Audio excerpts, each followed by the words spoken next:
नमस्कार, मैं रचना शर्मा चढ़ती कला टाइम टीवी देख रहे सभी दर्शकों का स्वागत करती हूं। आप देख रहे हैं हरियाणा न्यूज। समाचारों की शुरुआत से पहले एक नजर आज की मुख्य सुर्खियों पर।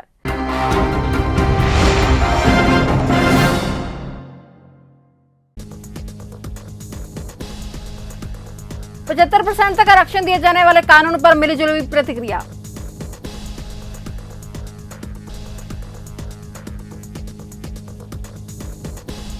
कृषि कानूनों के विरोध में किसानों की रोष रैली।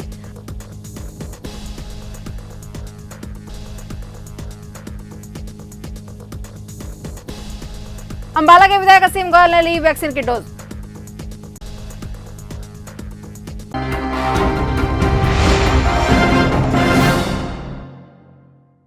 और अब समाचार विस्तार से। जहां एक और विपक्षी पार्टियां कोरोना वैक्सीन को लेकर सवाल उठा रही हैं, वहीं भारत ने अन्य देशों को भी दवाई फ्री देकर एक मिसाल कायम की है। जहां प्रधानमंत्री श्री नरेंद्र मोदी जी और राष्ट्रपति रामनाथ कोविंद सहित सभी छोटे बड़े राजनेताओं ने कोरोना की वैक्सीन ली है। इसी कड़ी में बीते कल अंबाला के विधायक श्री असीम गोयल ने भी कोरोना की वैक्सीन की डोज लेकर इस भारतीय कोरोना इंजेक्शन पर अपना विश्वास कायम किया है। वैक्सीनेशन के दूसरे दौर में जिस तरह से प्रधानमंत्री जी ने शुरू करते हुए सबसे पहले देश के सामने एक उदाहरण प्रस्तुत किया है, उन्होंने विपक्षियों का जुबान बंद कर दी कि उन्होंने वैक्सीनेशन सबसे पहले लगवाई। और उसमें भी सबसे बड़ी बात यह की कि जिस वैक्सीनेशन के ऊपर पूरे विपक्ष को या कुछ नकारात्मक सोच वाले लोगों की ये सोच थी कि ये वैक्सीन देश में बनी है, शायद ये इफेक्टिव ना हो, तो प्रधानमंत्री जी ने कोवैक्सीन जो भारत बायोटेक की है वो लगवा के अपने आप में बहुत सुंदर उदाहरण प्रस्तुत किया है। और इसके साथ साथ पूरे देश के मंत्री और आज अंबाला शहर के विधायक असीम गोयल जी ने वैक्सीनेशन लगवा ली है। इससे भारत का नाम इस दवाई के मामले में, वैक्सीनेशन के मामले में पूरे विश्व में नाम आ गया है। और भारत ने अपने पड़ोसी देशों को मुफ्त में दवाई देके ये भी एक सुंदर उदाहरण प्रस्तुत किया है। फरीदाबाद के बाल भवन में हिफाजत वैन के जरिए लोगों को जागरूक किया गया। दरअसल आपको बता दें कि बच्चियों के साथ हो रहे अपराध को लेकर हरियाणा बाल संरक्षण आयोग की तरफ से जगह जगह पर नुक्कड़ नाटकों के जरिए लोगों को जागरूक किया जा रहा है और इसकी शुरुआत पंचकुला से हो चुकी है और यह वैन हर जिले में जाकर लोगों को जागरूक करेगी।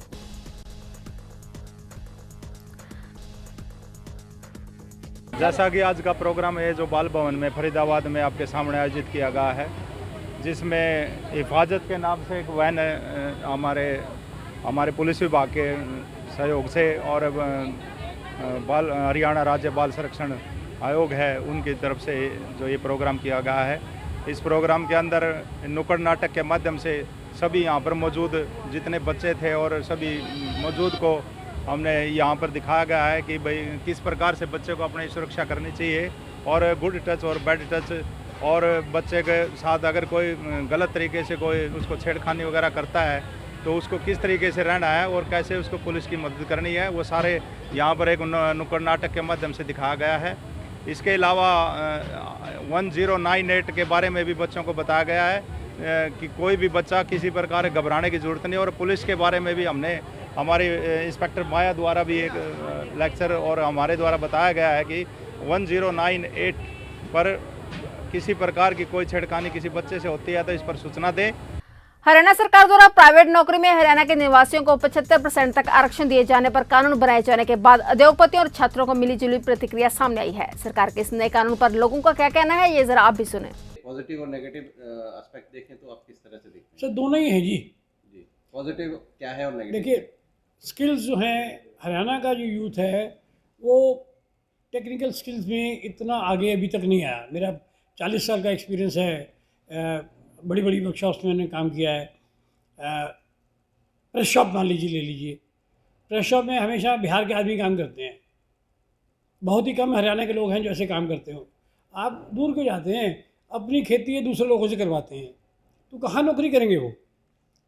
कहने का मतलब है कि हमारे दरवाजे खुले हैं, हमने गवर्नमेंट का साथ देना है, लेकिन वो शर्त गवर्नमेंट को भी मालूम है, असलियत जो है कि अगर स्किल्ड लेबर नहीं मिलेगी एक पर्टिकुलर ट्रेड के लिए तो भैया वैकेंसी ओपन है, उसके लिए आदमी अप्लाई करेगा। नेगेटिव इफेक्ट क्या देखते हैं इसका? ऐसी कोई नेगेटिविटी है नहीं वैसा, क्योंकि अब वो टाइम चला गया जब वो कन्फ्रंटेशन का टाइम होता था। आज एम्प्लॉई और एम्प्लॉयर के बीच में रिलेशनशिप अच्छी चल रही है, तो मैं नहीं समझता कि वैसी कन्फ्रंटेशन होगी। फरीदाबाद के एनआईटी क्षेत्र में सास बहू के रिश्ते को शर्मसार कर देने वाला मामला सामने आया है, जहां इकलौती बहू ने प्रॉपर्टी के लिए अपनी ही सास को घर में बंद किया हुआ था और उसे लगातार प्रताड़ित कर रही थी। इसकी गुप्त सूचना पर महिला आयोग की सदस्य रेणु भाटिया पुलिस के साथ उस घर में गई और जहां उन्होंने बुजुर्ग महिला को बेहद ही गंभीर हालत में बेसुध पाया। पीड़ित बुजुर्ग महिला को आनंद फानन में सिविल अस्पताल में भर्ती करवाया गया, जहाँ कई डॉक्टरों की टीम उनका उपचार कर रही है। मम्मी को की जान को कोई खतरा नहीं है। जो लेडी हम लोगों पे घर बैठे इल्जाम गंदे गंदे लगा सकती है, वो तो कुछ भी कर सकती है। सारे इल्जाम। अच्छा, एक और चीज़ सामने आ रही थी कि कई साल पहले जो उनकी 9 साल की बच्ची है, जिसके माध्यम से जिसको फूल बनाकर उन्होंने यूज़ किया है, वो बीके अस्पताल भी छोड़ गई थी जब वो बर्थ हुआ था उसका, कुछ ऐसे छोड़ गई थी अपने बच्चे टोटली। हमारे मेरे भाई और मेरी मम्मी ने बचपन से बच्चे इनके पाले हैं। ये तो 4-4 महीने गायब हो जाती है। हमारी वर्कशॉप की सारी मशीनें इस लेडी ने बेच दी, एफडीआं इसके बैंकों में है। फिर भी हम कहते हैं चल कोई नहीं, हमारी मदर है, हमने खर्च करना है, हम कर रहे हैं बहने। अब अगर जैसे आपकी भाभी वो उसकी केयर करने रखना चाहे तो आप उनके बाद छोड़ेंगे? नहीं, बिल्कुल नहीं।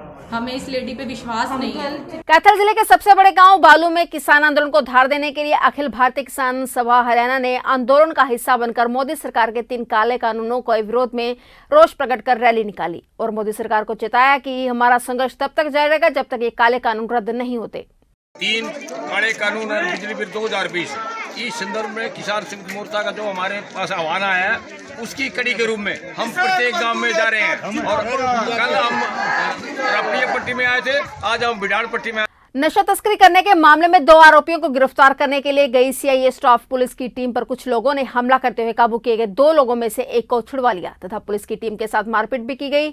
इस मारपीट से 3 पुलिसकर्मी घायल हो गए, जिसके बाद पुलिस ने विभिन्न धाराओं के तहत केस दर्ज करके जांच शुरू कर दी है। इस दौरान पुलिस ने आरोपी हरदीप को काबू कर लिया, जिसके बाद उसके कब्जे से 990 गोलियां नशे की बरामद की गई हैं और दूसरे आरोपी को छुड़ा कर ले जाने वाले 8 नामजद सहित 20 लोगों के खिलाफ सरकारी काम में बाधा डालने सहित विभिन्न धाराओं के तहत मामला दर्ज कर जांच शुरू कर दी है।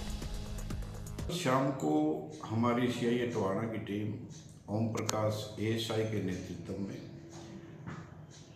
जाखल में जो बाजीगर बस्ती है वहाँ पे मौजूद थी।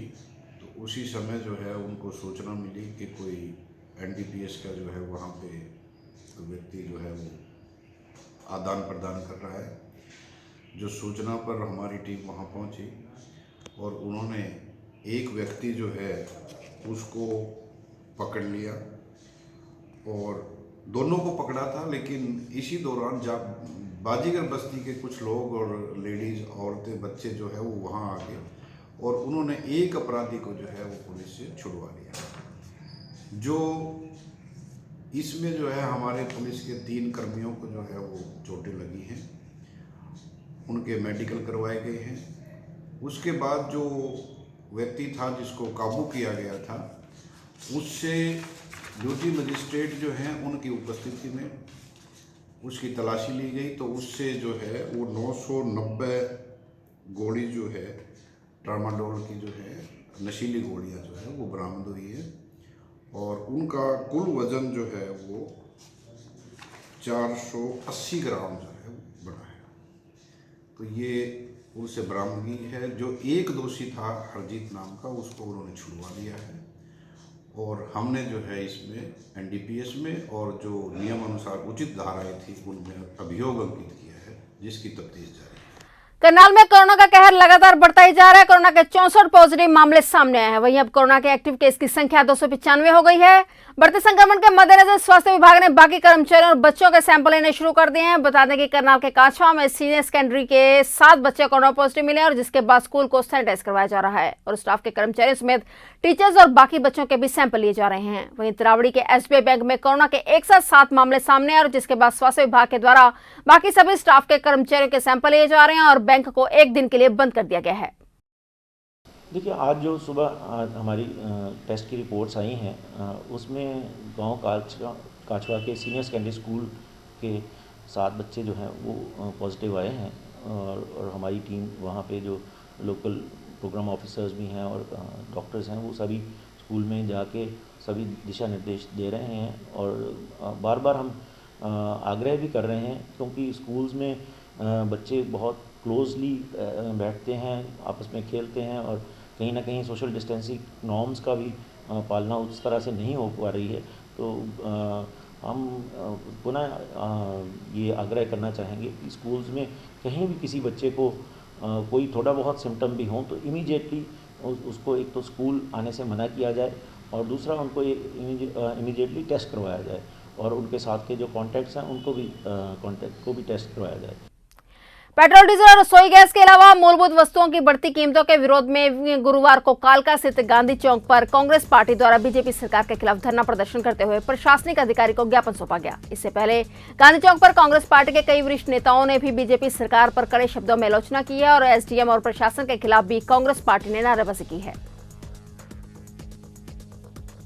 हमारा ये ज्ञापन है, हमारे कालका के सभी नेता कार्यकर्ता साथी आज महामहिम राष्ट्रपति के नाम जो पेट्रोल, डीजल, रसोई गैस जो उनके महंगाई के खिलाफ लगातार जो महंगाई बढ़ रही है और जो 3 काले कानून बनाए हैं उन्हें रद्द किया जाए, वापस दिया जाए उनको। ये हमारा मेमोरेंडम है, ये हमारा मेमोरेंडम राष्ट्रपति महोदय के नाम हमने दिया है। कोरोना का टीका लगाने का कलायतों मंडल में दूसरा चरण शुरू हो गया है। दूसरे चरण की शुरुआत एसडीएम वीरेंद्र ढुल के टीकाकरण के साथ हुई है। टीम में शामिल डॉक्टर कुलदीप सिंह ने बताया कि इस चरण में 60 साल की आयु से ऊपर के लोगों को टीका लगेगा। इसके अलावा 45 साल की उम्र से अधिक के लोगों को जिनको बीपी, सांस की बीमारी या शुगर जैसी बीमारी है उनका भी टीकाकरण होगा।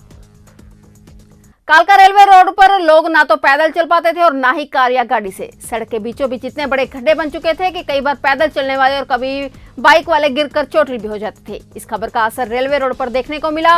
प्रशासन द्वारा रेलवे रोड पर रिपेयर व पैच वर्क का काम शुरू करवाया गया। रोड की रिपेयर होने से लोगों को थोड़ी राहत मिलेगी। फिलहाल है हरियाणा न्यूज में इतना ही। तब तक के लिए देखते रहिए चढ़ती कला टाइम टीवी और मुझे दीजिए इजाजत। धन्यवाद।